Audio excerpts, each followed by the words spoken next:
¿Qué tal? Buenos días. ¿Cómo están? Reciban un cordial saludo a nombre del equipo del Hub de Información que estamos organizando durante esta semana, que es nuestra Semana de la Investigación Científica. ¿Cómo están? Buenos días nuevamente a todas nuestras autoridades, docentes y estudiantes de nuestra casa de estudios que están reunidos en esta oportunidad para poder continuar escuchando a nuestros ponentes nacionales e internacionales con los que estamos revisando todo lo que está relacionado al proceso de investigación científico académico, ¿sí? El día de hoy nos va a acompañar Natalie Jacobs. Ella trabaja en Springer Nature. Para comentarles un poquito más sobre ella, ella actualmente es la editora ejecutiva del editorial de Springer y es responsable del área de publicaciones de ingeniería, ¿no? Aunque ella se encuentra actualmente en Holanda, mantiene continuas comunicaciones con investigadores y autores, ¿no? De Springer Nature. Y por eso es que siempre estamos con ella, con el tema de las conferencias y demás, ¿sí? Así que desde acá, desde Lima, Natalie, espero que estés bien, ¿no?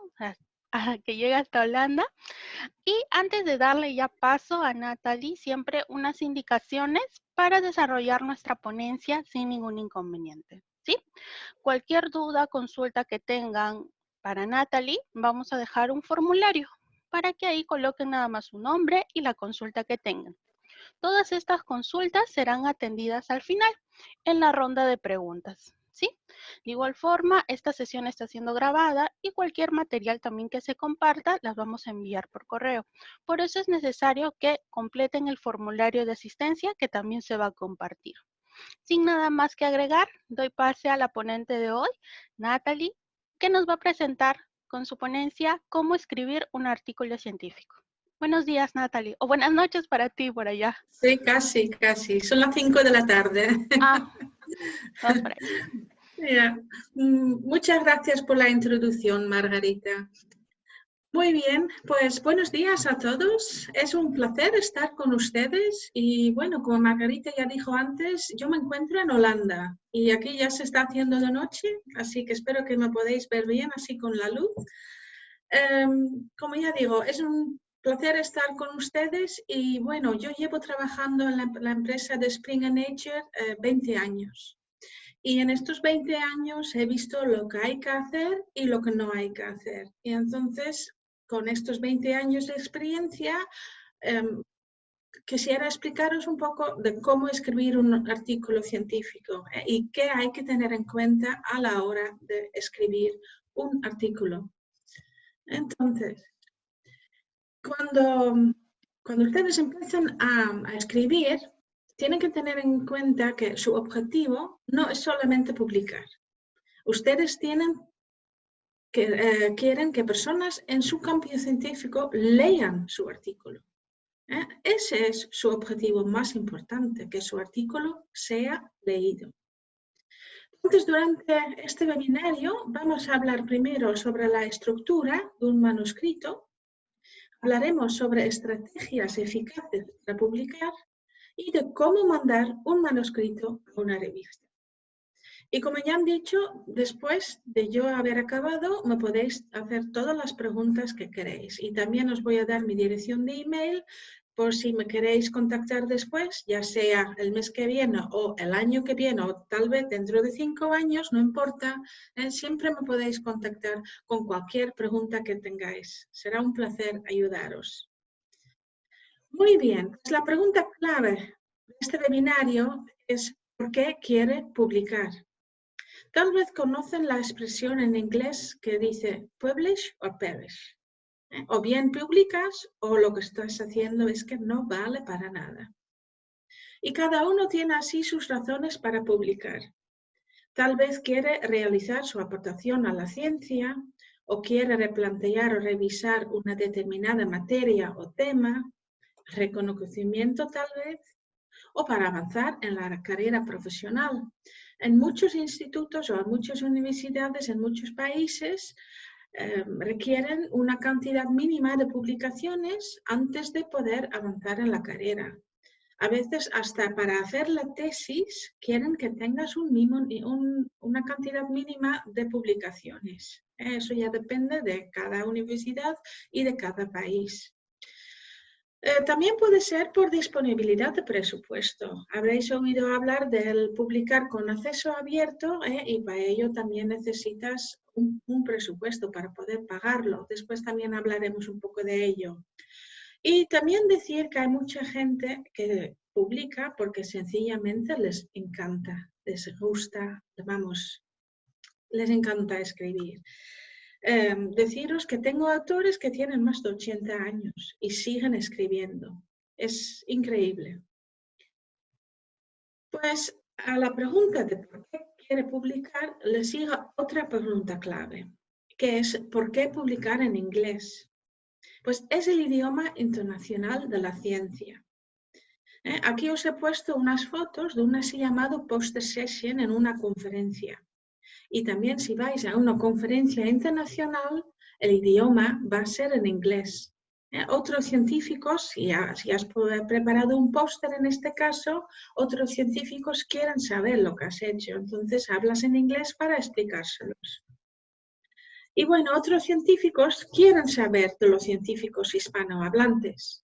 Si publicáis lo que habéis hecho en español, que es vuestro idioma en este caso, otros científicos de otras partes del mundo donde no se habla español no podrán entender lo que habéis escrito. Y sería una pena. Queréis que mucha gente pueda leer lo que habéis hecho, porque queréis difundir lo que habéis hecho. Y bueno, el hecho de publicar en inglés también te permite convertirte en un buen comunicador de la ciencia.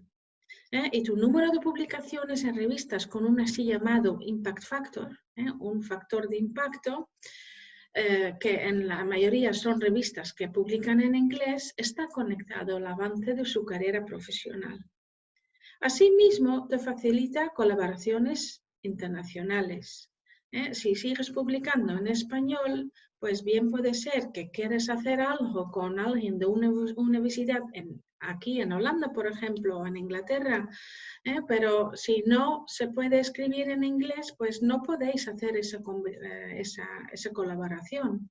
Y tal vez, si habéis publicado ya en inglés, un profesor aquí en Holanda ve lo que habéis hecho y os dice, oye, ¿no queréis venir aquí a Holanda para hacer unas pruebas o para hacer alguna investigación? Entonces te puede facilitar colaboraciones internacionales. Además, desarrollas un estatus o una reputación internacional y te puede permitir acceder a financiaciones. Muy bien, hablaremos de la estructura de un manuscrito. A la hora de escribir un artículo, hay que tener en cuenta que cada sección tiene un propósito definido. Empezamos a hablar sobre el título.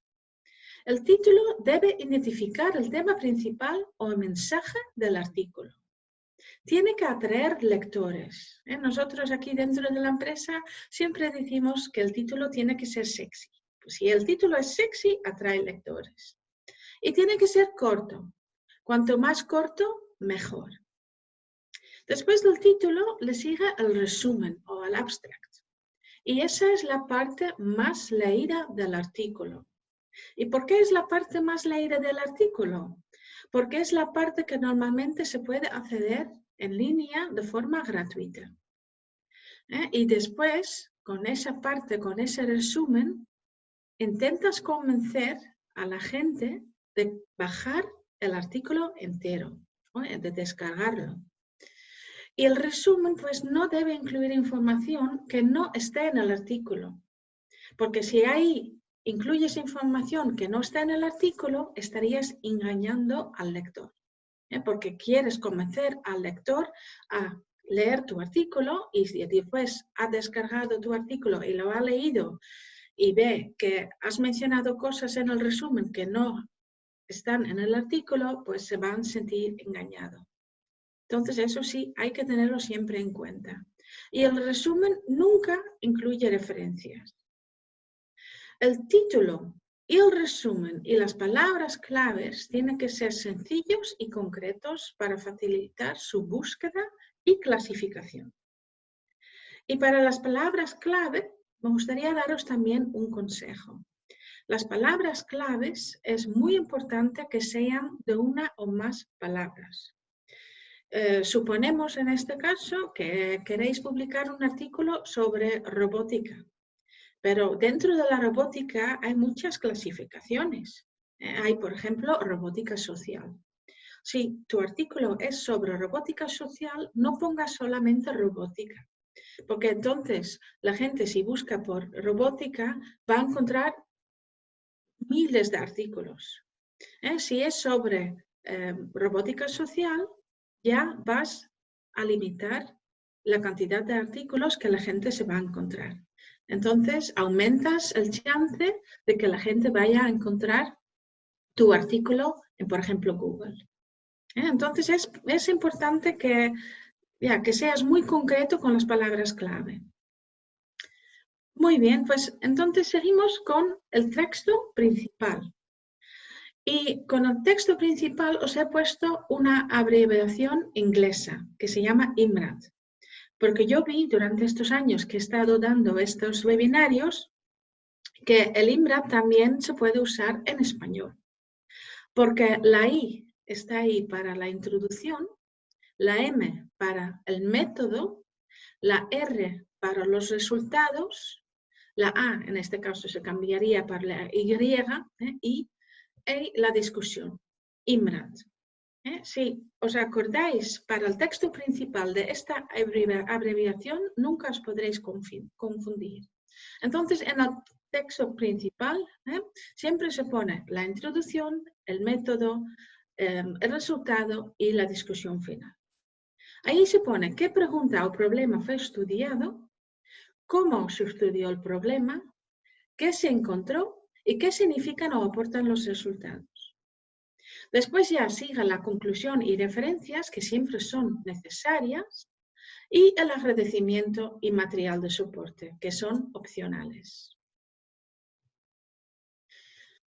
A la hora de escribir tu artículo, tiene que tener en cuenta que sus lectores tienen 4 preguntas importantes. Quieren saber por qué hizo el estudio o la investigación, quieren saber qué hizo, qué encontró y qué significan sus resultados para la disciplina en la que está trabajando. Entonces, el por qué hizo el estudio se pone en la introducción. Lo que hizo en la parte de los métodos. Lo que encontró en los resultados y lo que significa para la disciplina en la que está trabajando en la discusión. Es muy importante tener estas preguntas y dónde ponerlo a la hora de escribir su artículo. El orden de escribir su artículo también es importante. Y para máxima claridad y consistencia, debe escribir su manuscrito en este orden. Los métodos y los resultados se escriben durante la investigación. La introducción y la discusión se escriben después de haber seleccionado la revista más adecuada. Y el título y el abstracto se escriben por último. Y os diré por qué la introducción y la discusión se escriben después de haber seleccionado la revista más adecuada. Cada revista científica tiene su propia página web. Y en esa página web se pueden encontrar el Aims and Scope. Ahí puedes encontrar de lo que se trata, de lo que trata la revista. Y puedes encontrar también instrucciones para autores. Y hay que seguirlas. Y estas instrucciones para autores pueden variar de editorial a editorial o pueden variar hasta de revista a revista o de disciplina a disciplina. Entonces siempre es importante ir a la página web de la revista, leer primero el Aims and Scope para ver si el artículo que has escrito o que vayas a escribir cabe en esa revista y después ya lees las instrucciones para autores para ver a qué atenerse. Después pongo aquí que el título y el abstracto o el resumen se escriben por último. Hemos dicho ya antes que el abstracto o el resumen, que ahí no hay que poner cosas que no vayas a poner en el artículo. Entonces, si tú vas a escribir el abstracto o el resumen al principio, puede ser que vas a escribir ahí cosas que luego en el artículo no las vas a poner. Entonces, si tú escribes primero el artículo, después lo imprimes, lo pones al lado tuyo, al lado del ordenador, al lado de la computadora, y después ya escribes el resumen, puedes ir pasando por el artículo y escribir el resumen al mismo tiempo. Y entonces estás seguras de lo que escribes en el resumen realmente está también en el artículo. Y con el título lo mismo. Puedes trabajar con un título borrador, por supuesto, pero tal vez has adaptado tu artículo cuando lo has estado escribiendo o te has ido por otro lado. Entonces, lo mejor es empezar con un título borrador y después ya de haber escrito el artículo, adaptar el título final. Porque bien puede ser que te has ido por otro lado, entonces el título que tenías en mente ya no es un título adecuado para tu artículo. Hablamos un poco sobre estrategias eficaces para publicar. Porque claro, tienes que elegir la revista más apropiada para tu artículo. ¿Y cómo encuentras esa revista? Y bueno, yo deciros que nosotros acá sí esto lo llamamos un taller para autores, ¿no? Y yo muchas veces voy a las universidades para dar estos talleres en persona. Claro, este año con el COVID no se ha podido viajar, entonces los hemos estado haciendo en línea. Pero normalmente cuando yo estoy en un aula con participantes de este taller, yo hago esta pregunta. ¿Vosotros creéis que la revista más apropiada para vuestra investigación es la que tiene el factor de impacto más alto? Entonces, mucha gente me dice que sí, pero no es así. No necesariamente. Porque es la revista que mejor alcanza su audiencia para maximizar su impacto en la disciplina. No quieres que tu investigación se pierda, quieres maximizar su impacto. Entonces tienes que buscar la revista que maximice su impacto en la disciplina. Os he hablado ya un par de veces del Impact Factor y tal vez decís, ¿qué es el Impact Factor? Os voy a explicar qué es y cómo se calcula. Aquí os he puesto el cálculo. El Journal Impact Factor o el factor de impacto de las revistas últimamente es muy importante. Hay universidades que quieren que sus investigadores solamente publican en revistas con un impact factor muy alto. Si ellos publican en una revista con un impact factor un poco más bajo, pues no les vale la publicación. Es una pena, pero es así. Pero hay que tener en cuenta que el impact factor es altamente disciplinaria y que es más alto en disciplinas más pobladas. Por ejemplo, un impact factor en física no sería igual a las revistas en ingeniería. Entonces, también es de corto plazo. Depende de cuán importante es el tema y es muy propenso a la manipulación. Eso siempre hay que tenerlo en cuenta. Pues para calcular el impact factor, se toman, por ejemplo, para el del 19, se toman las citas en el 2019 de artículos publicados en el 2017 y el 2018. Y se divide por el número total de artículos publicados en el 17 y el 18. Y lo que sale es el impact factor, en este caso del 2019. Entonces ahora os voy a dar un ejemplo, porque un impact factor puede subir y puede bajar. Y normalmente en junio, cada año, mucha gente se pone muy nerviosa, porque quieren saber si el impact factor de la revista en la que quieren publicar o la que ya han publicado ha bajado o ha subido. Y me contacta muchísima gente, recibo unos 100 emails al día de gente preguntándome por el impact factor. ¿Ya han salido los impact factors? No, aún no han salido, saldrán la semana que viene. Y entonces quieren saber. Y mucha gente, cuando ven que un impact factor ha bajado, dice, uy, ya no quiero publicar en esa revista. Pero yo ahora os voy a dar un ejemplo para que podáis ver que aunque un impact factor de una revista haya bajado, no quiere decir que la calidad de la revista haya bajado. Puede tener otros factores que hay que tener en cuenta y tal vez pues, puedes seguir publicando en esa revista. Suponemos que tenemos una revista que publica 4 tomos al año y cada tomo tiene 100 páginas. Entonces publicamos 400 páginas al año. Ahora esa revista es muy famosa, tiene un editor-in-chief muy conocido y también miembros en el así llamado editorial board que son muy famosos y hay mucha gente que quiere publicar en esa revista. Porque los artículos también que se están ahí publicando son de muy alta calidad.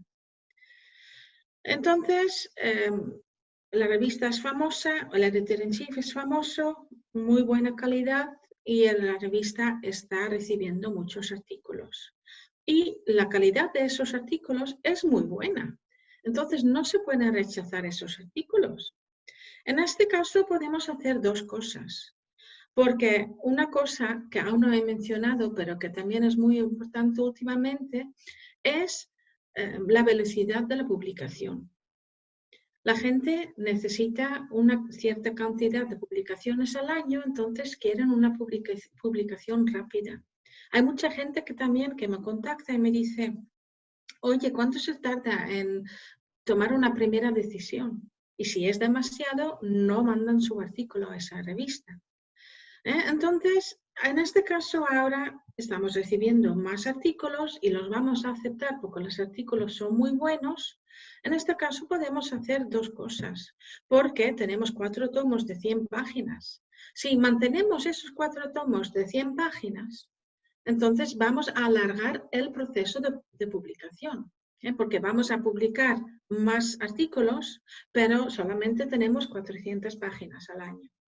Podemos hacer eso, pero entonces vamos a alargar el proceso y hay gente que no vaya a mandar su artículo. O podemos hacer otra cosa. Podemos, al año que viene, publicar en vez de 4 tomos, 6 tomos. Entonces ya no publicamos 400 páginas al año, pero 6 tomos de 100 páginas, 600 páginas al año. Entonces publicaremos más artículos.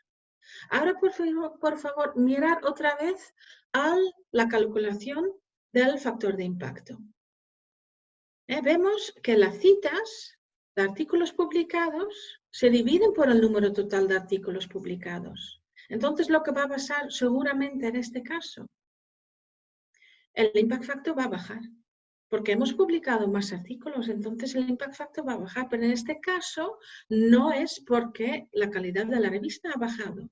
Es porque hemos publicado más artículos. Entonces, si veis que un impact factor de una revista que os guste ha bajado, lo que podéis hacer es mirar y si veis que la revista ha publicado más artículos que el año anterior, pues está claro, de ahí viene. Entonces podéis seguir publicando en esa revista porque no corréis ningún riesgo. Normalmente el impact factor baja un poquito el año siguiente al haber subido la cantidad de artículos, pero al segundo año normalmente vuelve a subir. Pero son todos factores que hay que tener en cuenta. Muy bien, pues a la hora de escoger la revista más apropiada, tiene que hacerse usted la pregunta de cuánta accesibilidad necesita. Usted puede elegir por una revista de suscripción, a la que solo académicos con acceso a la revista podrán acceder, y también puede elegir por acceso abierto. Y todo lo que se publica con acceso abierto está disponible gratuitamente para todos a nivel global. Hasta un niño de 4 años podrá leer su artículo. La pregunta es si lo va a poder entender, pero lo va a poder leer.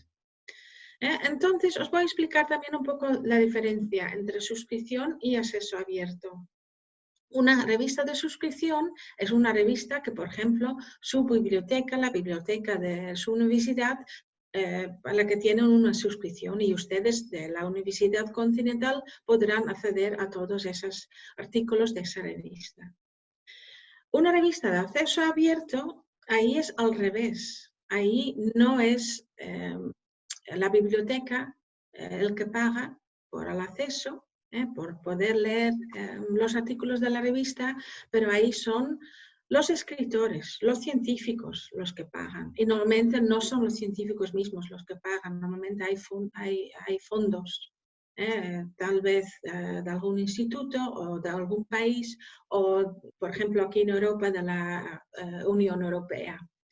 Entonces, esa es la diferencia. En el caso de la suscripción es la biblioteca el que paga, o el lector, como quiera, y en el caso del acceso abierto es el científico, el escritor, el que paga. Y el acceso abierto, por supuesto, que tiene beneficios, porque puede ser que cumples con el financiamiento a los mandatos institucionales. Mencioné antes la Comunidad Europea, la Unión Europea, y ellos, por ejemplo, si ellos han financiado un estudio o una investigación, es obligatorio publicar los resultados con acceso abierto. También otro beneficio es que aumenta la accesibilidad de sus hallazgos mundialmente, porque todo el mundo tiene acceso, no solamente la gente con una suscripción. Y también hemos visto que aumenta el número de descargas de su artículo. Hay más gente que lo descarga porque hay más gente que tiene acceso. Y otra diferencia es que le permite retener el copyright, los así llamados derechos de autor de su artículo. Normalmente, si ustedes publican en una revista de suscripción, a la hora de ser aceptado su artículo, ustedes ceden los derechos de autor a la editorial. Entonces, si en algún futuro usted quiere usar parte de ese artículo que ha publicado en esa revista de suscripción, si usted quiere usar esa parte de nuevo, una figura tal vez, una foto, un cacho de texto, tiene que contactar con la editorial para pedir permiso para poder usar esa parte de nuevo. Sin embargo, si publican con acceso abierto, no hace falta, porque ustedes como autores mantienen los derechos de autor de su artículo. Entonces, si después quieren usar parte de ese artículo de nuevo, no hace falta pedir permiso, solamente hace falta hacer referencia al artículo anterior. Y normalmente se publica rápidamente en línea. La mayoría de las revistas de acceso abierto total se publican solamente en línea. Entonces ya no está ese problema de tener 4 tomos y de que si aumentamos o no. Entonces hay muchas revistas, y de ahí también viene de lo que dije antes, que hay que leer siempre las instrucciones para autores. Hay muchas revistas, por ejemplo, tienen un límite de páginas. En las instrucciones para autores pone, por ejemplo, que el artículo no puede tener más de 15 páginas. Sin embargo, si en las revistas de acceso abierto que solamente se publican en línea, no hay esas restricciones. Y bueno, ya mantiene estas restricciones en cuanto a cantidades de palabras y figuras a usar. Sin embargo, no todas las revistas de acceso abierto total son buenas. Y os voy a dar unos consejos de cómo identificar o reconocer una revista fiable. Porque con eso del acceso abierto han salido muchas editoriales nuevas que nadie conoce y nadie los conoce y no sabes lo que va a pasar con tu publicación. Entonces, si quieres publicar con acceso abierto, siempre tienes que buscar una editorial con buena reputación, como somos nosotros, Springer Nature o Elsevier, o otra editorial grande que ya se conoce. También hay que mirar al editorial board de la revista. Es internacional y es reconocido. ¿Reconocéis, o vuestros supervisores, reconocen ellos personas en el editorial board? Si no es internacional y si no reconocéis a nadie en el editorial board, no tenéis que elegir esa revista. Está indexado en las bases de datos más conocidas como Scopus o Web of Science. Hay que tener en cuenta, por supuesto, que revistas nuevas, los primeros 2 o 3 años, no están indexadas aún, pero las revistas que ya son revistas un poco mayores, de 4, 5, 6 años, deberían de estar indexados en las bases de datos más conocidos. Y los autores, con los autores podéis hacer lo mismo que con el editorial board. Podéis ver qué artículos ya se publicaron en las revistas, si reconocéis los autores o si vuestros supervisores reconocen los autores, podéis seguir adelante y publicar en esa revista, pero si no reconocéis a nadie, es mejor no elegir esa revista. Y por último, los pagos. Eso sí que es muy importante. Si publicáis con acceso abierto en una editorial grande como Springer Nature o Elsevier, se paga solamente después de que el artículo es aceptado. Y hay muchos editoriales no fiables por ahí que os piden el pago al principio. Y lo que ha pasado, que muchos fondos han desaparecido porque gente ha mandado su artículo, ha pagado, el artículo se ha perdido, ni se ha revisado, ni se ha publicado y el dinero también está perdido. Entonces, eso no es plan. El pago solamente se paga después de que el artículo es aceptado. Si os piden el pago primero, no vayáis a mandar vuestro artículo a esa revista. Hay un sitio web, aquí os lo he puesto, que se llama thinkchecksubmit.org. Y ahí tenéis una lista con preguntas que tenéis que preguntar y solamente si podéis decir que sí a todas esas preguntas, entonces sí que podéis mandar vuestro artículo a la revista que estáis pensando. Con que haya una pregunta donde vais a contestar que no, por favor, no vayáis a mandar vuestro artículo porque se va a perder y sería una pena. Aquí veis algunas de estas preguntas. Hay algunas preguntas de las que yo os he puesto antes, pero también nos hacen otras preguntas. Por ejemplo, se ha puesto el nombre de la editorial claramente en el sitio web de la revista. Si tampoco podéis identificar quién es la editorial o quién lo publica, tampoco vayáis. Ya digo, solamente si vais a este sitio web, ThinkCheckSubmit, y si podéis decir que sí a todas las preguntas, sí, entonces podéis mandar vuestro artículo a esa revista.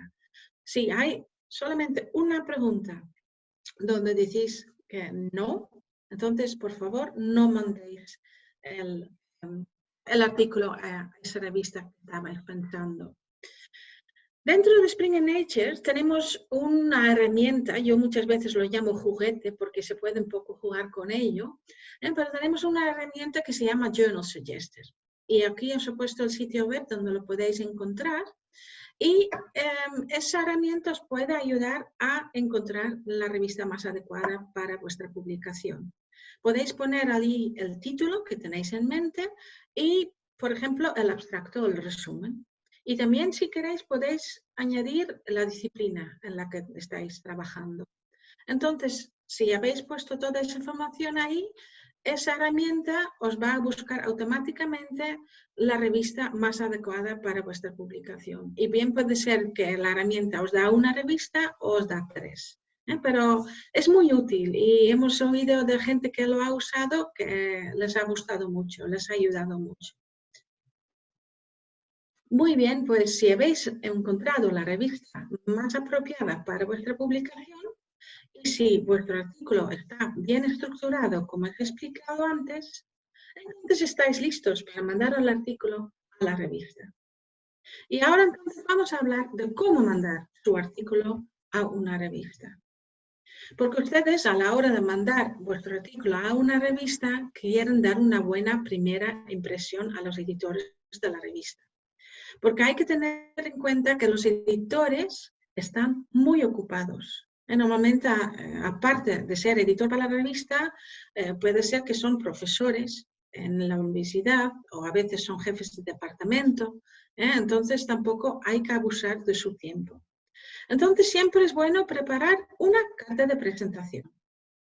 Y en esa carta hay que poner el significado y la relevancia de su investigación. Y con esa carta convences al editor de que su artículo es apropiado para ser publicado en la revista. Y ustedes hacen la pregunta antes de escribir esa carta. ¿Es interesante lo que he escrito para los lectores de la revista? Si es así, hay que explicar por qué es interesante para estos lectores.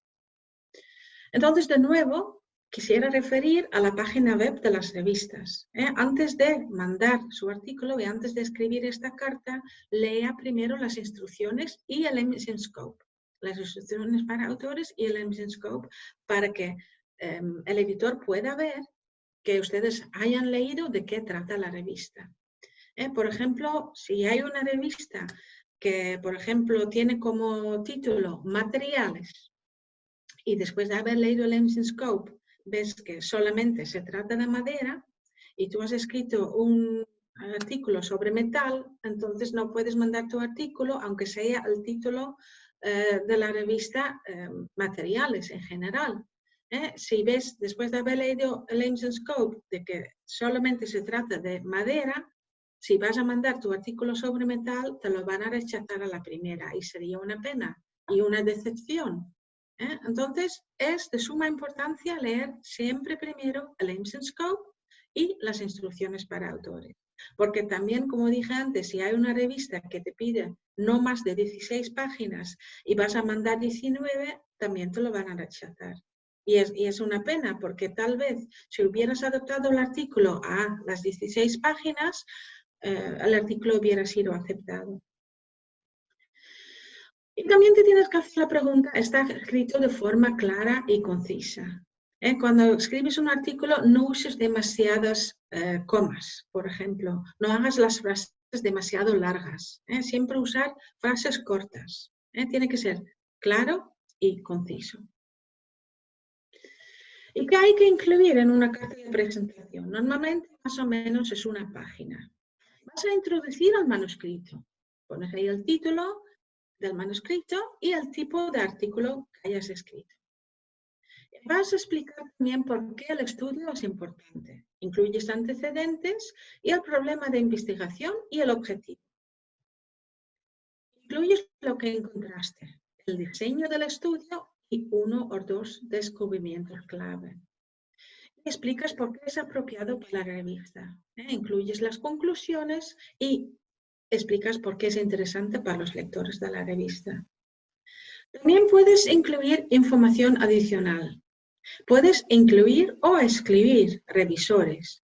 Si quieres que, por ejemplo, tu artículo no se manda a unas personas especificadas, puedes incluir eso en la carta, pero hay que explicar el porqué. Y después, lo más importante es que te hayas atenido a la ética de publicación. Y eso realmente es muy importante. Y vamos a hablar ahora un poquito sobre ello. A la hora de mandar tu artículo a la revista, tienes que indicar que tu trabajo es original y que no ha sido publicado previamente. He mencionado antes ya un poco la presión para publicar. Últimamente hay mucha presión para publicar. He dicho ya que hay universidades donde hay gente que tiene que publicar una cierta cantidad de artículos al año. Entonces es muy fácil cortar y pegar. Y eso no se debe hacer. El trabajo, si vas a publicar, siempre tiene que ser original y no debe haber sido publicado previamente. Primero, porque no es ético. Y segundo, porque la gente no quiere leer lo que ya se ha publicado, porque ya lo han leído, entonces no van a leer tu artículo y eso tampoco lo quieres, porque como dijimos antes, quieres hacer un impacto con tu artículo. También es importante que el artículo no ha sido enviado a otra revista o editorial. Últimamente vemos que hay gente que envía el artículo a más de una revista. Sin embargo, es difícil por supuesto, para nosotros detectarlo, pero si lo detectamos, puede ser que lo que estás publicando es algo en un campo científico muy específico. Entonces, bien puede ser que si lo has mandado a una revista de Springer Nature, a una revista de Elsevier y otra revista de Cambridge, por ejemplo, bien puede ser que el editor en chief lo manda al mismo revisor, porque hay una persona que es conocido por esa disciplina en la que estás tú trabajando y bien puede ser que las tres revistas mandan tu artículo, si lo has mandado a más de una revista a la vez, al mismo revisor. Y ese revisor entonces nos contacta y dice, oye, he recibido este mismo artículo para otras 2 revistas. Entonces, nosotros contactamos con los editores de las otras revistas y el artículo es rechazado automáticamente para todas las revistas. Porque es una cosa que no se puede hacer. Con la presión para publicar, también hemos visto una cosa que nosotros lo llamamos fatiga de revisores. Como hay tantas publicaciones, revisores están ocupadísimos. Y entonces ellos pues rechazan revisiones, dicen que no tienen tiempo, entonces nosotros tenemos que buscar otro revisor. Entonces alargamos el tiempo de publicación. En este caso, entonces, no sería solamente un problema ético, pero también sería abusar del tiempo de los revisores. Y ya también son voluntarios, entonces no se debería abusar tampoco de su. Entonces ya digo, no se debe enviar un artículo a más de una revista a la vez. Y si nosotros lo detectamos, no solamente nosotros, si lo detecta una editorial, en general, pues rechazamos ese artículo. La publicación también tiene que haber sido aprobada por coautores y autoridades responsables. Y ahora me diréis, por supuesto, yo os voy a mandar un artículo y está escrito con 2 compañeros míos y todos estamos de acuerdo. Pero ya digo, de nuevo, la presión para publicar es increíble y la gente se está inventando cualquier cosa. Y os voy a decir un caso de lo que me pasó a mí hace poco. A mí me llamó un autor que yo conozco bastante bien, porque como ya llevo 20 años en la empresa, conozco mucha gente, y el autor ese me llama y me dice, oye, Natalie, que yo he visto un artículo en una revista tuya y ese artículo yo no lo conozco, pero mi nombre está ahí como autor. Y yo digo, pero ¿cómo es posible? Entonces yo he contactado a los otros autores de ese artículo y ellos me contestaron y me dijeron, sí, es que nosotros somos jóvenes, estamos empezando nuestra carrera y quisimos añadir a alguien conocido para aumentar la visibilidad de nuestro artículo. Claro, eso no se puede hacer. La publicación tiene que haber sido aprobada por todo el mundo y no se puede añadir así un nombre así por así. Entonces, ese artículo lo hemos retractado, se llama en inglés un retraction, y ahí pues hemos explicado la razón por la cual se ha retratado. Entonces, estos jóvenes investigadores que estaban al principio de su carrera ya tienen un poco una fama no muy buena. Entonces, eso por favor tampoco lo hagáis. Podéis aumentar la visibilidad de vuestro artículo de otras formas. Por ejemplo, compartiéndolo en los medios sociales como Facebook, LinkedIn, Twitter, pero no así de esta forma. Y después, pues, hay que obtener siempre permiso de los propietarios de los derechos, el así llamado copyright. Como ya os he explicado antes, si vosotros mismos, por ejemplo, habéis publicado hace 2 años un artículo en una revista de suscripción, y queréis usar parte de ese artículo de nuevo para vuestro nuevo artículo, entonces hay que contactar a la editorial y hay que pedirles permiso para usar esa parte, aunque lo hayáis escrito vosotros mismos. Habéis cedido los derechos a la editorial. Entonces siempre tenéis que pedir permiso para usarlo de nuevo. Si pedís permiso no hay problema ninguno. En la mayoría de los casos os ceden ese permiso de forma gratuita y hasta os dan la referencia de cómo hacer la referencia a ese artículo ya publicado. Hasta os ayudan. Como ya os dije antes, en caso de publicar con acceso abierto total, no hace falta pedir permiso porque tú mantuviste los derechos de autor. También si ves un artículo que no es tuyo, pero escrito por otra persona, de la cual tú quieres usar parte, por ejemplo, una figura, una foto o una parte de texto, también hay que contactar a la editorial. Hay mucha gente que dice, ya pedí permiso al autor y él me dio el permiso. Pues no hay que contactar al autor del artículo. Hay que contactar a la editorial que publicó ese artículo. Entonces, ellos te darán el permiso y de nuevo os dan la referencia de cómo referir a ese artículo. Es muy importante. Y también deciros que tampoco podéis así usar algo que habéis encontrado en Google. Por ejemplo, si queréis usar una figura que está en Google, también tenéis que pedir permiso porque esa foto está hecha por alguien. Entonces tenéis que esforzaros para pedir ese permiso, para encontrar el propietario de esa foto. Después, no tienen que haber invención de datos o falsificaciones. Y aquí de nuevo diréis, ¿cómo es invención de datos o falsificaciones? Pues de nuevo os voy a dar un ejemplo de algo que ha pasado aquí mismo en Holanda hace unos años.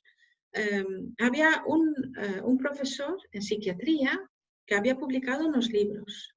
Y después de 10 años salió a la luz que esos libros, él lo que había escrito ahí, estaba todo inventado y falsificado. Entonces, claro, esos libros y las publicaciones a raíz de esos libros en revistas se retrataron todos y ese profesor ya no ejerce como profesor. O sea, siempre tienen que basar un artículo en hechos verdaderos, en investigaciones reales. También es importante que no haya conflictos de interés. Y si hay una fuente de financiación, hay que nombrarla siempre. Eso también es obligatorio. Y bueno, deciros, como ya os dije al principio, nosotros si mandáis un artículo a 2 o 3 editoriales al mismo tiempo, es difícil para nosotros detectarlo. Solamente podemos detectarlo por medio de los revisores. Sin embargo, todos los artículos que recibimos para nuestras revistas, y no solamente nosotros, otros editoriales también lo hacen, nosotros esto lo chequeamos con Crosscheck Authenticate. Es un software que usamos para ver si el artículo que nos habéis mandado ya se ha publicado antes o parte de ese artículo. Y si vemos que el porcentaje de igualdad del artículo que hemos recibido es demasiado alto con algo que ya se ha publicado, también se rechaza el artículo. Entonces, es algo que tener en cuenta. La ética de publicación es muy importante. Si queréis más información sobre la ética de publicación, podéis ir a springer.com o a nature.com y tenemos mucha información sobre, por ejemplo, conflictos de interés, qué es un conflicto de interés, o por ejemplo, investigaciones donde se ha hecho uso de animales o de personas. También si hay fotos con personas, si hay una investigación con personas, esas personas tienen que dar permiso para salir en esa foto en la revista. Entonces son todas cosas que hay que tener en cuenta. Entonces ya digo, en springer.com o en nature.com, y os he puesto aquí los enlaces, podéis encontrar más información. Muy bien. También hace como, yo creo que ya 5, 6, tal vez 7 años ya, salió una cosa nueva. Y se llama ORCID, y tal vez habéis oído hablar ya de ello. El ORCID es el Open Researcher and Contributor ID. ¿Qué quiere decir? Pues es una identificación personal tuya. Os voy a explicar un poco para lo que sirve. De primero, es muy fácil porque puedes pedirlo de forma gratuita y puedes tener todas tus publicaciones juntas. Y también deciros que, por ejemplo, en nuestras revistas, si mandáis un artículo, anteriormente siempre tenías que rellenar tus datos, nombre, apellido, afiliación, nombre de la universidad, y ahora con que pongáis ahí el ORCID, ya os salen todos los datos automáticamente. No hace falta ya rellenar todos estos campos. Entonces también vuestro nombre sale correctamente, porque tal vez os reís ahora, pero hay muchos autores que al rellenar estos datos se equivocan y cometen un error en escribir el apellido o se olvidan de un acento. Y luego, claro, si un artículo es aceptado, reciben pruebas, pero normalmente lo que alguien no chequea es su nombre y la afiliación. Chequean si el artículo está bien y se olvidan de su nombre. Y luego se ha publicado el artículo y nos contactan, oye, que mi nombre se ha deletreado de forma de forma no buena y entonces hay que corregirlo. Entonces, para evitar estas cosas se puede usar el ORCID, pero también para otras cosas, porque creo que también ustedes en Perú tienen 2 apellidos, igual que en España, creo.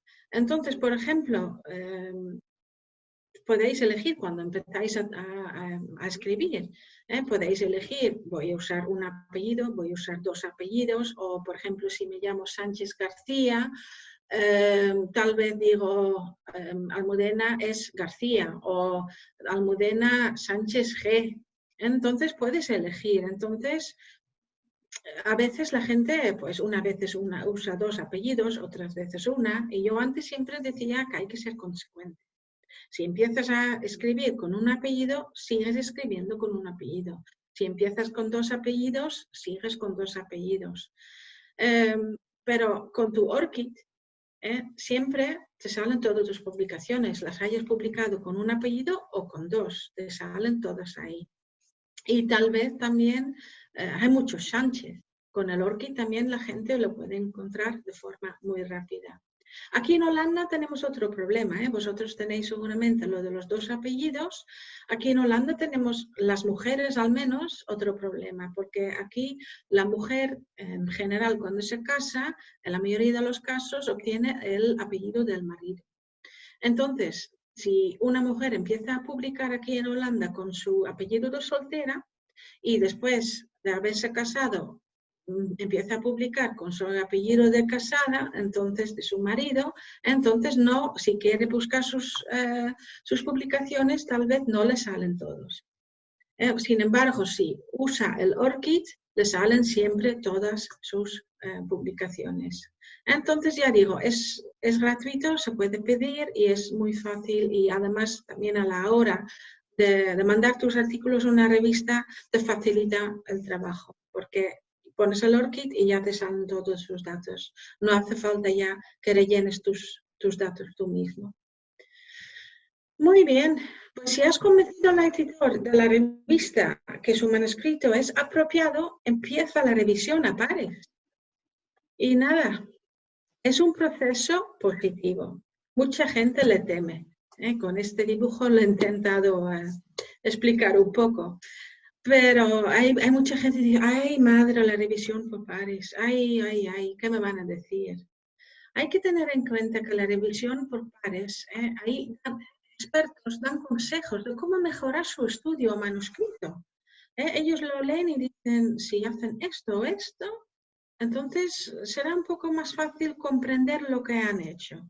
Tal vez tienes que explicar un poco en más detalle la investigación que hiciste o tal vez te piden otro experimento más, pero solamente te están aconsejando cómo mejorar tu estudio o manuscrito. No quieren empeorarlo y no lo tienes que ver como crítica, solamente te están ayudando. También la revisión a pares te asegura que solamente estudios relevantes son publicados. Y la revisión por pares pues, la ayuda a avanzar en su disciplina, porque aprendes muchísimo. Y la revisión por pares está hecha de forma como es debido. Pues nada, la revisión por pares, ¿cómo es? Porque si has mandado tu artículo y el editor ve que tu artículo es adecuado para la revista, pues empieza un viaje, el viaje de la revisión por pares. Entonces os voy a explicar un poco cómo es la revisión. El autor, en este caso vosotros, envía el manuscrito. El editor guía si cumple con los requisitos básicos. Si no cumple con los requisitos básicos, entonces es rechazado. Entonces, de nuevo, siempre es importante, antes de mandarlo, ir a la revista, a la página web de la revista y leer las instrucciones para autores y el Aims and Scope. Si cumple con los requisitos básicos, el editor va a enseñar revisores. Y depende de la revista o de la disciplina cuántos revisores son. A veces son 2, a veces son 3, a veces son 5. Depende realmente de la revista y de la disciplina. Y los revisores pues evalúan y recomiendan. Después el editor evalúa los comentarios de los revisores y toma una decisión. Y puede ser que el trabajo es rechazado, pero pasa en pocas ocasiones, y puede ser que el editor dice al autor que tiene que revisar el manuscrito. Y esto es lo que pasa en la mayoría de los casos. Y puede ser un major revision, una revisión mayor, o un minor revision, que es menor. Pero en muchos casos, pues, el editor te pedirá revisar el manuscrito. Después, pues, el autor revisa el manuscrito, entonces se vuelve a mandar a los revisores y después, en la mayoría de los casos, el manuscrito es aceptado. Muy bien, pues si tu artículo ha sido revisado y te han pedido revisarlo, puedes escribir una carta de respuesta. Ahí tienes que explicar claramente las revisiones que hiciste. Y el error más cometido es que digas solamente que se hicieron las revisiones, pero que no menciones lo que fueron. Entonces, ya dije antes, los editores son muy ocupados. Entonces, hay que facilitarles un poquito el trabajo e indicar lo que fueron las revisiones, porque si él no lo ve a la primera, no va a perder tiempo y va a decir, yo no sé lo que ha hecho. Y tal vez te lo vuelva a mandar y te pide que indiques lo que revisaste. Ya digo, están muy ocupados. Y hay que hacer las revisiones de tal manera que sean fáciles de revisar. Hay que comentar brevemente que fue revisado y hay que referir siempre a la página y a los números de las líneas. Y puedes destacar o resaltar el texto revisado en el manuscrito, tal vez con un color. Entonces, ¿qué es lo que los editores de revistas quieren ver en tu carta de respuesta? Quieren saber si estás de acuerdo con las revisiones que te pidieron. Y quieren saber por qué estás de acuerdo o si no estás de acuerdo, porque también puede ser que tú no estás de acuerdo con las revisiones que están pidiendo. Y bien, estás en tu derecho, pero hay que explicar siempre por qué no estás de acuerdo. Entonces también hay que incluir evidencia. Bien, puede ser que te piden una cosa y dices, pero ya está puesto ahí, y puedes incluir esa evidencia. Y entonces tienes que explicar qué revisiones hiciste. Hay que exponer los nuevos experimentos y hay que indicar cómo revisaste el texto y figuras. Y hay que indicar dónde se pueden encontrar las revisiones. Mencionas las páginas y el número de líneas y los números de figuras actualizadas. Las figuras en un artículo normalmente son numerados. Tal vez has añadido otra figura y entonces los números han cambiado. Entonces hay que indicar, por ejemplo, los números de figuras actualizadas. Y bueno, si su artículo no es aceptado a la primera, relájese, revísalo y mándalo de nuevo. Y nosotros podemos ayudarles. Ahora os voy a explicar una cosa que tenemos dentro de Spring and Nature para ayudarles si su manuscrito ha sido rechazado para una revista. Y bien puede ser que tu artículo es muy bueno, pero que no cabe en esa revista. Tal vez es demasiado amplio o si es de materiales refiere más a ingeniería que a materiales. Entonces nosotros tenemos un así llamado transfer. Entonces bien puede ser que tu artículo es rechazado para una revista y te indicamos, oye, lo sentimos mucho, tu artículo ha sido rechazado, pero nosotros creemos que, que tu artículo puede ser bueno para esa revista y te indicamos otra. Entonces, allá tú como autor, para elegir si quieres seguir adelante y nosotros mandamos tu artículo a esa revista o si dices, voy a buscar yo solo una revista. Yo no necesito ayuda de la editorial. Entonces, es opcional en este caso, pero nosotros nos gusta ayudarte. Por ejemplo, revistas de Nature también tienen un transfer. Y si un artículo no es aceptado para Nature, se hacen transferencias o sugieren transferencias a otras revistas que están aquí expuestas. Entonces, si no es aceptado una revista, se puede hacer la transferencia a otra. Y ya digo, es opcional. Si un autor dice que no quiere, pues no. Entonces, no hacemos la transferencia. También Biomed Central, también parte de Springer Nature, también hace transferencias, que podéis ver aquí. Y Springer también hace transferencias. Por ejemplo, tenemos, si mandas, por ejemplo, a un artículo a una revista dentro de materiales y ahí no cabe, tenemos una revista interdisciplinaria que se llama SN Applied Sciences, que cubre más disciplinas, que es más interdisciplinaria, cubre ingeniería, materiales, física, química, ciencias de la tierra y del medio ambiente. Entonces, sugerimos, pues puedes mandarlo a esa revista y a muchos autores que dicen que sí y a otros dicen no, prefiero no y busco mi propia revista. Y por ejemplo, en medicina clínica también tenemos otra revista así un poco más interdisciplinaria donde también tenemos, pues se puede. Y ya digo, estas revistas son interdisciplinarias, se pueden reconocer por el logo de SN y ya tenemos más. También los tenemos en ciencias computacionales, en matemáticas y también ya en las ciencias sociales. O sea, son revistas que ya pueden también ser una opción. Y bueno, ustedes también a la hora de haber publicado, si su artículo es aceptado, entonces pueden compartirlo, aunque no hayan publicado con acceso abierto. Ya dije antes que hay muchas maneras de promocionar su artículo. Entonces, por ejemplo, aquí os he puesto un ejemplo, aquí hay un artículo, en este caso de Nature, pero también dentro de Springer tenemos esta opción. Si bajáis al final del artículo, tenéis un shareable link, un enlace que podéis compartir. Podéis bien copiarlo y ponerlo en vuestra página web o podéis compartirlo en Facebook, en LinkedIn, en Twitter, por ejemplo. Entonces, con ese enlace, todo el mundo puede leer vuestro artículo de forma gratuita.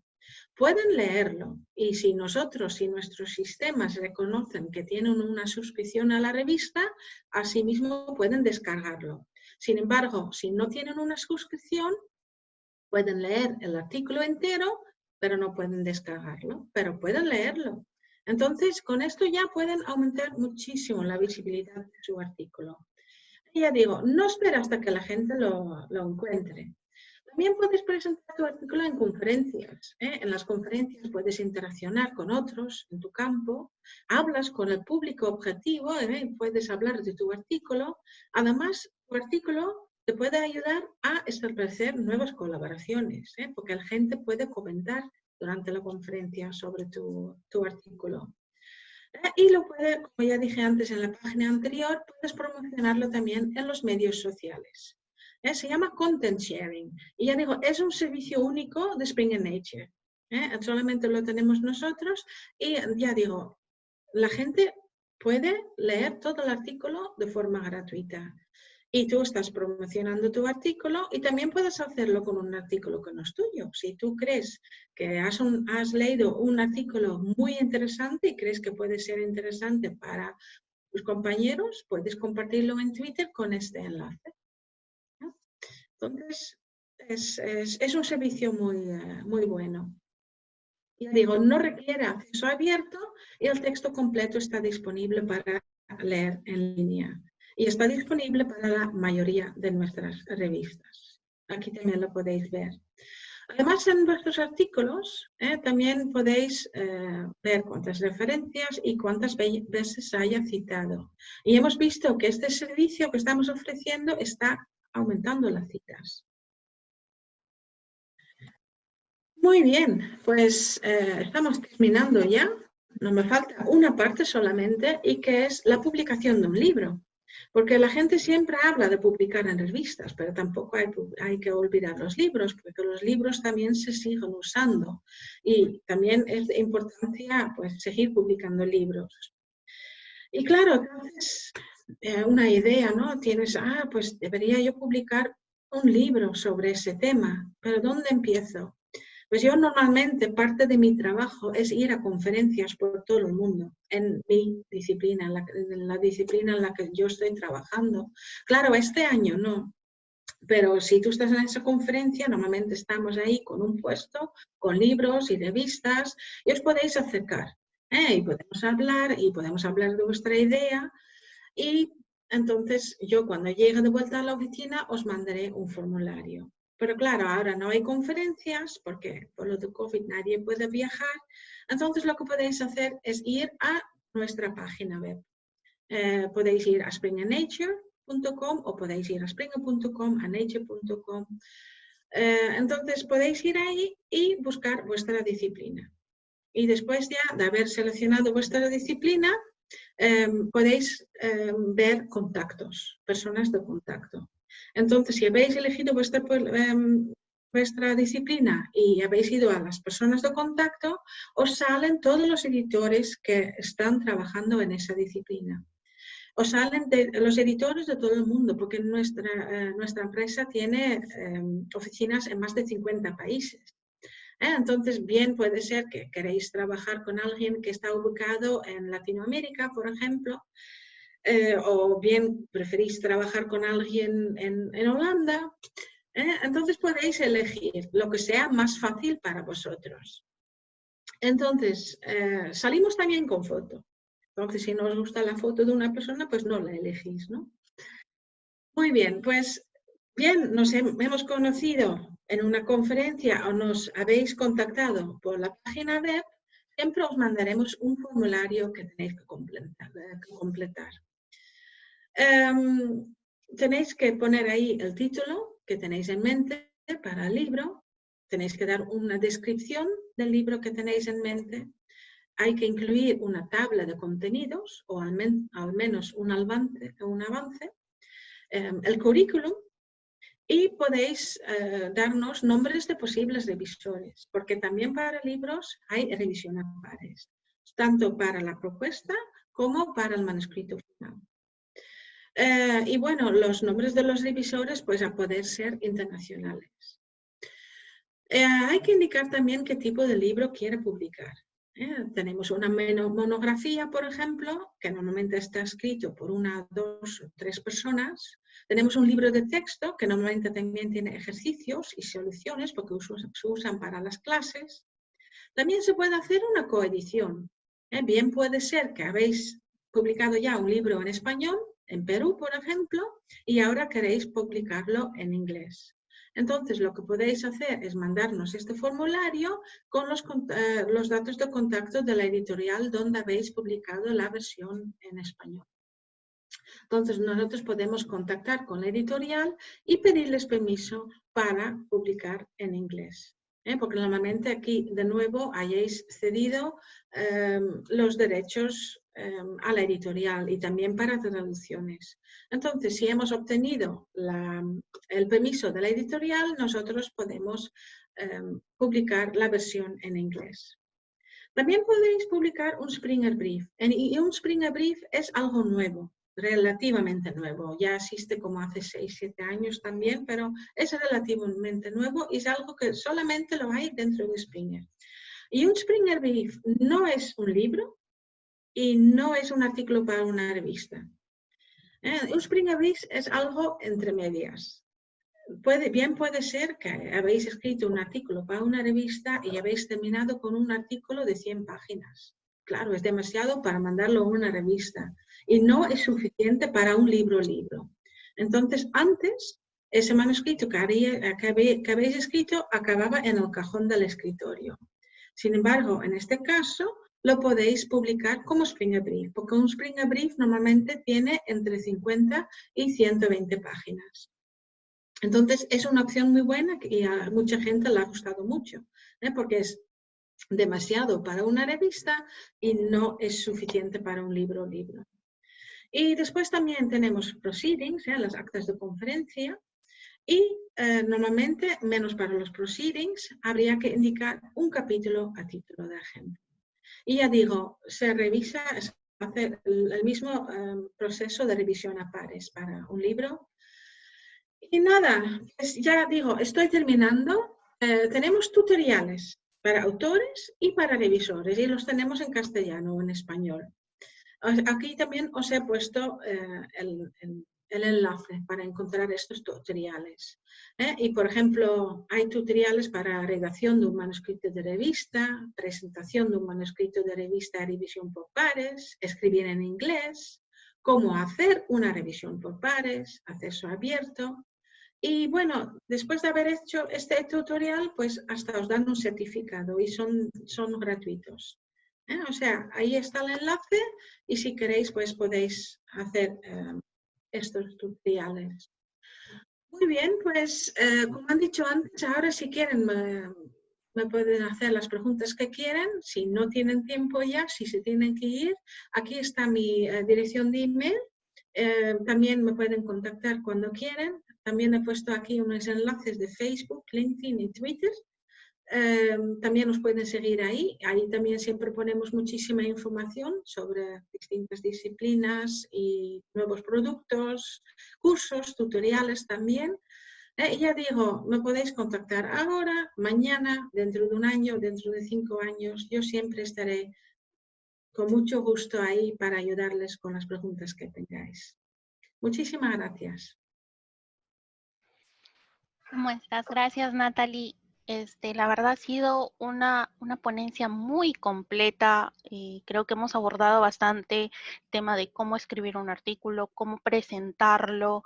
Este tema de la carta al editor, la verdad era algo que particularmente yo desconocía y te agradezco por brindarnos tanta información. Creo que hay muchas preguntas que ahorita las he estado acomodando un poquito para, para irlas ordenando, pero todos justos van en esta onda, ¿no? De que están muy interesados en publicar. Tu ponencia creo que les ha abierto bastante la vista. Recuerden nada más para hacer un refresco, hemos visto con Natalie cómo publicar un artículo, los tips, las pautas. Recuerden también que esta sesión está siendo grabada, por eso es necesario que ustedes completen sus datitos en el registro de asistencia para poder enviarles la grabación, ¿sí? Entonces vamos empezando con las preguntas. Lo que he hecho es ahorita agruparlas porque algunas eran similares. Entonces tenemos una pregunta que nos hace José, que indica que él tiene un borrador de una investigación que es muy extensa, ¿no? Y que en este caso, para publicarlo en un artículo, él cómo haría, podría solamente tal vez resumirlo o solamente mostrar alguna parte y decir de que posteriormente esto se publicará más adelante. ¿Qué nos dirías, Natalie, con respecto a la pregunta de José?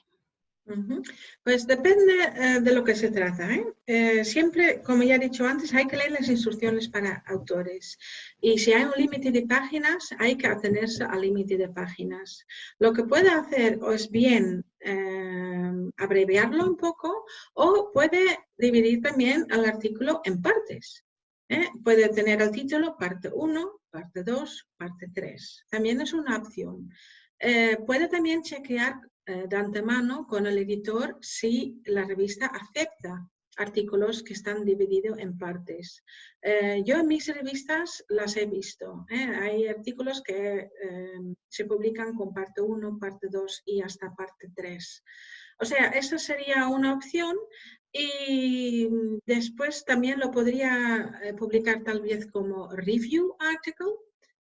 Si realmente cumple los requisitos para un review article, se puede publicar, porque en el momento los review articles también son un poco más largos. Y como último, pues la opción que mencioné antes, el Springer Brief, que ni es un artículo de una revista, ni es un libro. Tiene entre 50 y 120 páginas y para los Springer Briefs de por sí pagamos 500 euros si lo publican. O sea, también ese puede ser un incentivo que puede ser, que puede tal vez convencer. Entonces, ya digo, hay distintas opciones y yo creo que alguna debería de ser una opción. Interesante, Natalie. Gracias, gracias. Justo es que ahorita creo que con estas semanas de investigación que hemos ya tocado ya nuestro tercer día ya, y vemos que hay mucho interés en las investigaciones y a veces es que no sabemos por dónde empezar, ¿no? Tu ponencia, la verdad, nos ha venido como anillo al dedo para varios de nosotros que estamos interesados. Justo una parte de las preguntas que tenemos es, en este caso tú nos mencionabas que debemos de comunicarnos con la editorial, ¿no? Presentarnos a través de una carta. En este caso, esta carta debe de ser escrita para que quede la solicitud. Necesariamente puede ser por correo, pero tiene que ser escrita y tenemos que adjuntarle el artículo de investigación con la carta. ¿Nos podrías, por Sí, favor, sí. aclarar un poquito más esto? Sí, sí. Normalmente puedes mandar tu artículo por un sistema, ¿no? Entonces ahí ya te dan la opción de incluir una carta o lo incluyes ya con tu artículo. ¿Vale? Haces un PDF en la que incluyes la carta ya. Y daros otro consejo que se me ha olvidado mencionarlo antes. Haz la carta personal. Muestra al editor de la revista que has ido a la página web de la revista y que sabes su nombre. Tú puedes empezar la carta con de profesor, pero es muy impersonal. Si el editor en chief se llama Sánchez, de profesor Sánchez. Muéstrale que sabe su nombre, es más personal. Entonces él ya sabe que yo soy el editor en chief y sabe mi nombre. Eso ya es un plus. Qué interesante, Natalie. Siempre nosotros creo que lo manejamos de forma general para mantener la formalidad, ¿no? O sea, siempre nos Ujú. presentamos como señores editores, ¿no? Señores Sí, coordinadores. Pero ven, ya, qué bonito saber que sí ya, está permitido, ¿no? Creo que es uno de los sí, grandes mitos que tenemos. ya. Pero el apellido, no el nombre. Ah, el apellido, el Eso ya, apellido. si es nombre, si es estimado Juan, ya sería demasiado. Ok, ok. O sea, sería estimado profesor Sánchez o estimado profesor García, pero Genial. no estimado Juan. Eso ya sería pasarse un poco. Genial, genial. Gracias por la aclaración, Natalie. En este caso, justo algo que también nos comentabas y que llamó bastante la atención es el tema de los open access o las publicaciones de acceso abierto, ¿no? Ujú, Varias ujú. de las personas están preocupadas porque cuando uno publica en acceso abierto tiene este miedo, ¿no? Oye, ¿qué pasaría con estos artículos que estoy publicando ante el tema del plagio? Que lamentablemente es algo que nos afecta muchísimo.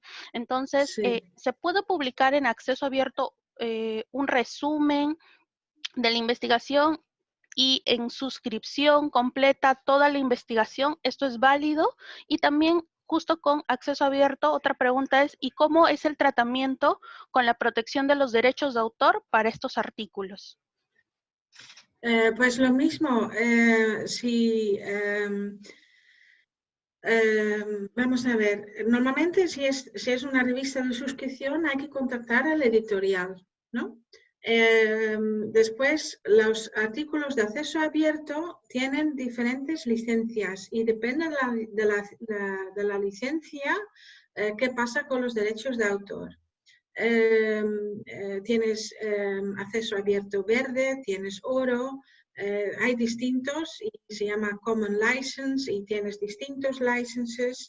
Eso siempre hay que mirar qué licencia es. Y después ya depende, porque ya digo, los derechos de autor los mantiene el autor, pero lo que después hace otra persona con ello, eso depende de la licencia.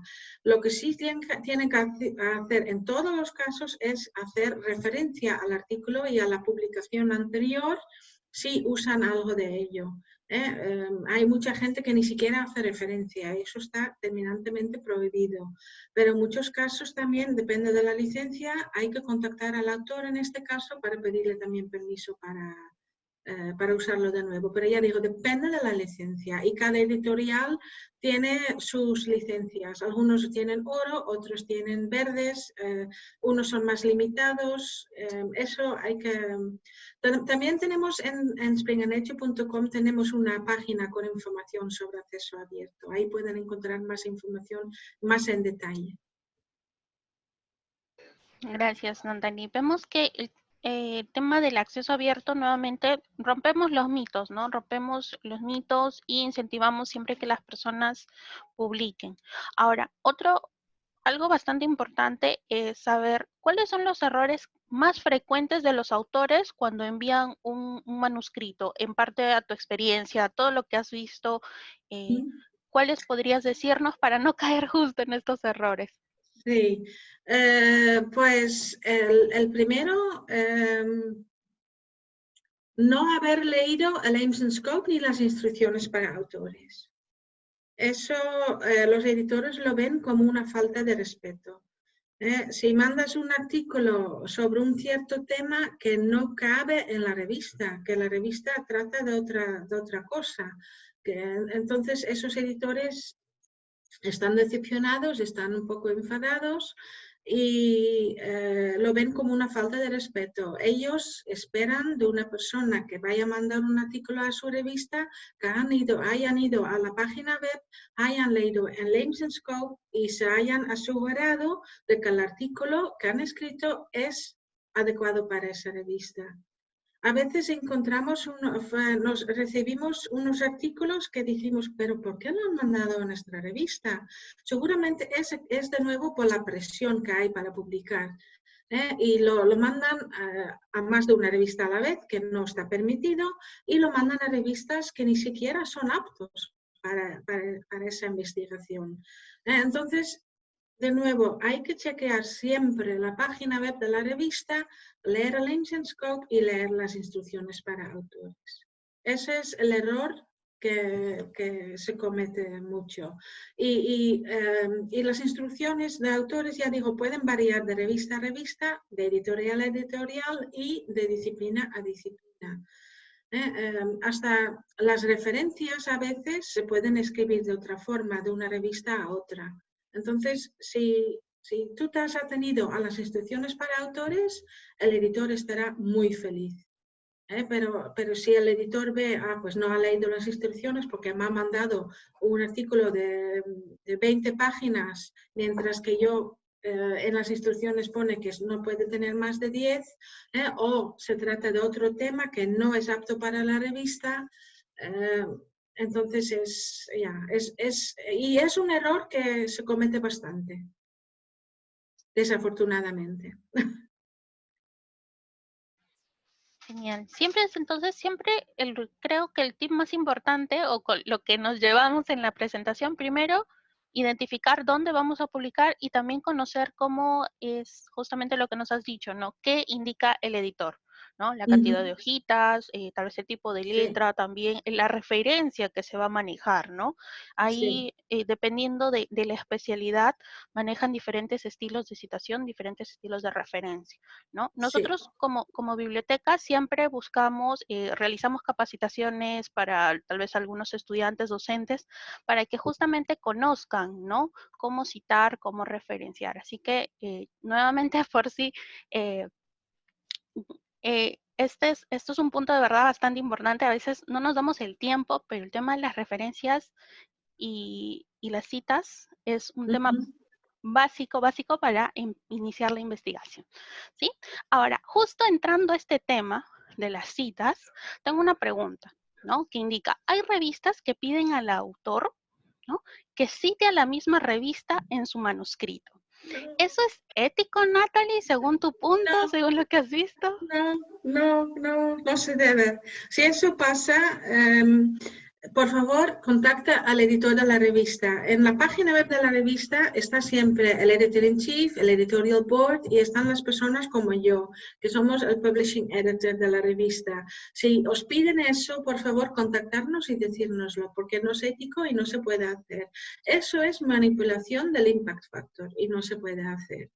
Y ya, y deciros que esto también cuenta como self-citation en la revista. Entonces, eso tampoco, no se debe hacer, no es ético, es manipulación del impact factor y si pasa, por favor, bien sea una revista de Elsevier, contactar al editor de Elsevier y decírselo. Si es una revista de Spring and Nature, contactarnos, por favor.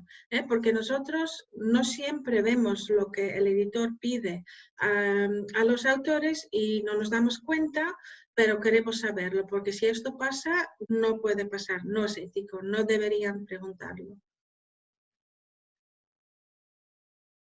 Gracias, gracias Natalie. Sí, pues lamentablemente a veces eh, por desconocimiento, ¿no? Caemos Mm, en estos no. errorcillos, ¿no? Si puedo interrumpirte, solamente se tiene que hacer referencia a artículos relevantes para su artículo. Si te piden, si te piden citar ciertos artículos que no son relevantes, ustedes están en su derecho de no incluirlos, porque solo hay que incluir artículos en las referencias que son relevantes para su artículo. Si no son relevantes, no hay que incluirlos. Exacto, exacto. Gracias, gracias Natalie. Justo entrando en este tema de la visibilidad, de lo que nos estabas comentando, ¿no? Tenemos una pregunta que nos indica, ¿cómo crees que podríamos mejorar la visibilidad de las temáticas locales propias en Sudamérica? ¿No? Algo que nos pasa bastante cuando hacemos una búsqueda, tal vez en una plataforma como WOS, Scopus, buscamos temas de nuestra realidad, ¿no? Realidad Perú o tal vez a nivel sudamericano, pero siempre priman los temas de otros países, ¿no? Otras experiencias, temas anglosajones. En este caso, ¿tú cómo nos recomendarías que nosotros podamos mejorar esta visibilidad? Con las palabras clave. Las palabras clave son esenciales para la búsqueda, para la facilidad de búsqueda. Asegurarse de que las palabras claves son adecuadas y que la gente lo puede encontrar. Y ya digo, usar con las palabras clave también más de una palabra para hacer la búsqueda mejor todavía.